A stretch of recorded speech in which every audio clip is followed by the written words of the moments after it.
I want to see how many lovers of the Word of God are in this place. Come on, show me your hand.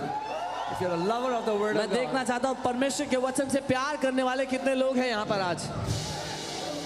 Amen. Now today, everyone in the world is celebrating Christmas. आज दुनिया में हर कोई Christmas को मना रहा है And it's good. और ये अच्छी बात है. But can I tell you that we need to redeem the real Christmas? पर अगर मैं आपको बताऊं कि असली क्रिसमस को आज़ाद कराने की, छुटकारा दिलाने की ज़रूरत है हमें. Amen. Amen. Because the Christmas has been hijacked by this fat man in a red suit. क्योंकि क्रिसमस को अगवा कर लिया है एक लाल कपड़ा पहन, लाल सूट पहने मोटे आदमी ने. Are you hearing what I'm saying? सुन रहे हैं जो मैं कह रहा हूँ? Christmas is not about a fat man in a red suit.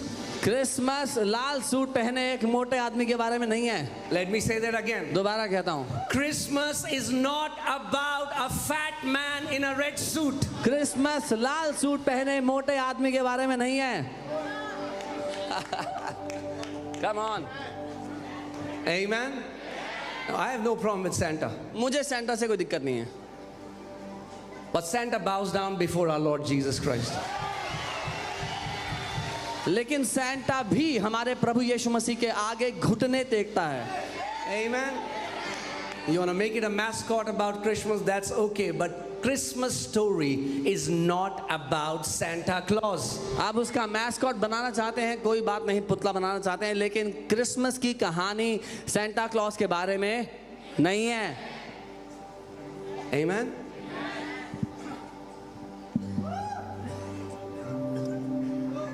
Say this after me.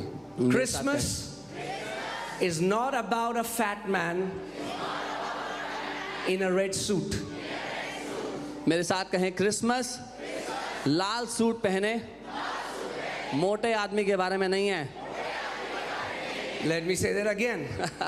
Let the entire universe hear this, that Christmas is not about a fat man wearing a red suit. ताकि पूरी सृष्टि ये जान ले कि Christmas लाल suit पहने मोटे आदमी के बारे में नहीं है. Christmas is about the Lord God Almighty who became a man and came to give salvation to entire humanity.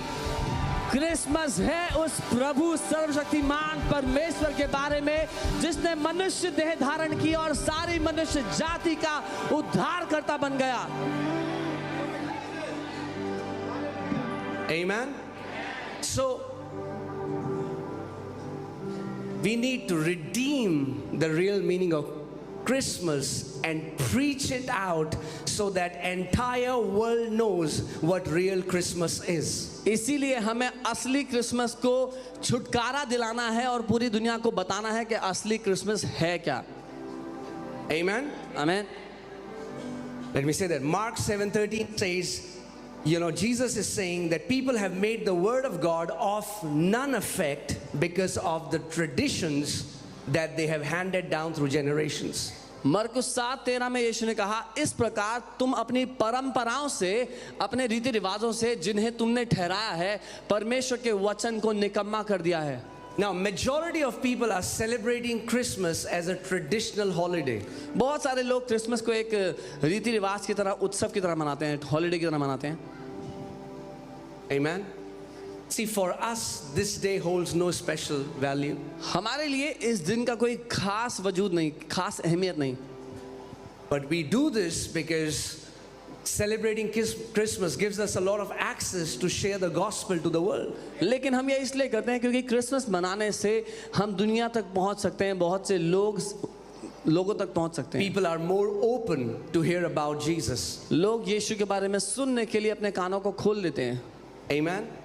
But we need to redeem Christmas. पर हमें क्रिसमस को And there छुटकारा are so देना. many things you have heard again and again, और which बहुत we have believed, which is not there in the Bible. बहुत सी बातें हमने बार बार सुनी है जिनको हम मानते हैं जो बाइबल में नहीं है. Also, I would say something that would bring some correction to what these guys did here. और जो इन्होंने यहाँ पे किया उसमें कुछ करेक्शन भी हो सकती है जो मैं कहूँगा उसमें. Do you know in the Bible, how many wise men were there? Do you know the Bible never says 3? कितने बुद्धिमान लोग थे? 3. बाइबल नहीं कहती 3. There is no mention of the number of wise men who came. कितने बुद्धिमान लोग आए थे उसका कोई मेंशन नहीं In है. fact, the historian says there were more than 100 wise men who had come to worship Jesus. इतिहासकार तो ये कहते हैं कि 100 से ऊपर बुद्धिमान लोग आए थे यीशु को मिलने.